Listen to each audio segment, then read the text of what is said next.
Prenez soin de votre cerveau car celui-ci ne triche pas.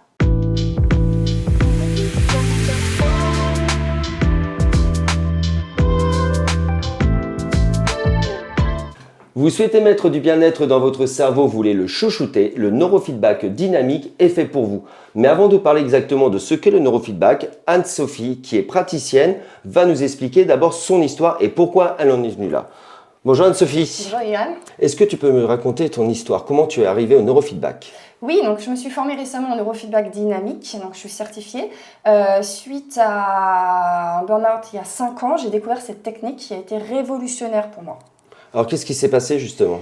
J'ai fait une séance, j'avais le brouillard cérébral typique du burn-out et dès le lendemain, c'était extrêmement lumineux dans ma tête. J'étais très active, productive, debout à 8 h du matin, chose qui m'arrive jamais habituellement.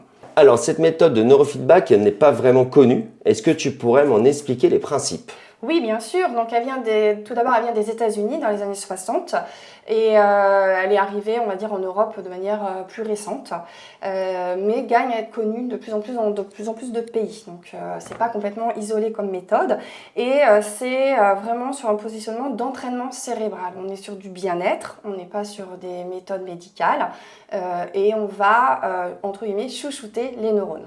Alors comment ça va se passer?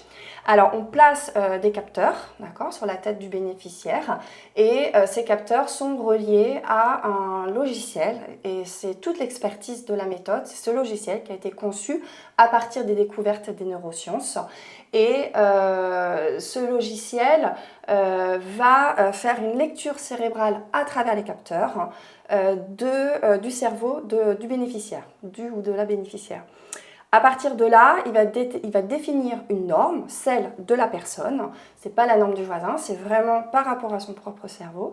Et il a été conçu en fait pour communiquer en quelque sorte avec le système nerveux central de la personne. Et quand il va détecter qu'il y a une sortie de norme, que le cerveau est sous-utilisé ou sous-optimisé, il va y avoir un petit arrêt, une petite coupure auditive qui va encourager le cerveau à s'autoréguler et à explorer de nouvelles pistes neuronales. D'accord. Donc, est-ce qu'il faut que je vienne avec une problématique avant ou pas? Par exemple, problème de sommeil, anxiété, angoisse, phobie ou pas du tout? Est-ce que le logiciel va lui gérer automatiquement ma problématique? Le logiciel ne fait pas de diagnostic. En revanche, le cerveau va décider lui-même de ce qui est en premier plus intéressant pour lui à optimiser. D'accord ?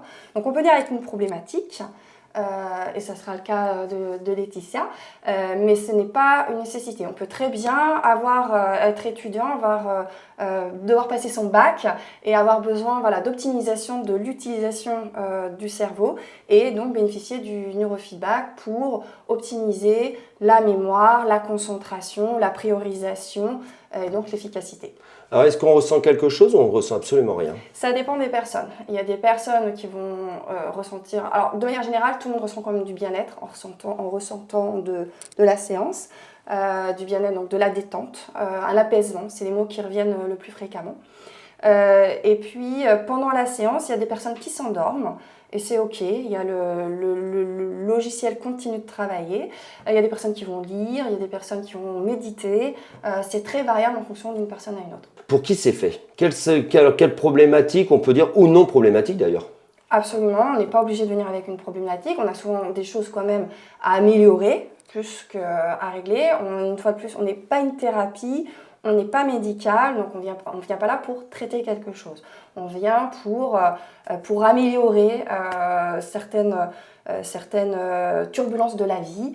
Donc le stress, les insomnies, tout ça en fait partie. Le sportif qui va avoir besoin d'améliorer ses performances, les acteurs par exemple qui ont aussi besoin de travailler au niveau de la mémoire, au niveau de la confiance en soi, ça va être très bénéfique pour ces personnes. Donc c'est aussi bien les adultes que les enfants et il n'y a pas de limite d'âge. Alors c'est intéressant ce que tu dis par rapport aux acteurs et aux gens qui peuvent prendre la parole en public, comment ça peut agir sur nous justement? La confiance en soi. Mais en fait, quand ton cerveau va aller explorer de nouveaux neurones, de nouvelles pistes neuronales, il va faire des choses qu'il n'a pas forcément l'habitude de faire. On va aller travailler sur la résilience, en fait. Tu vois, on travaille sur la résilience de la plasticité neuronale. Et donc, très souvent, en vieillissant, on perd de cette résilience. D'accord?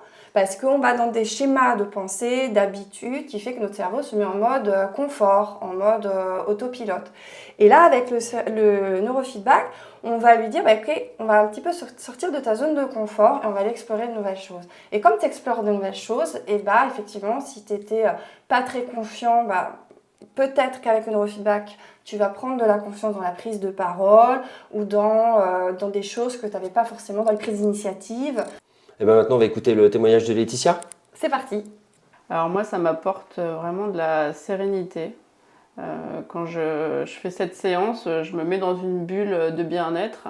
Ça fait 20 ans que j'ai des troubles involontaires compulsifs, donc ce qu'on appelle des tics.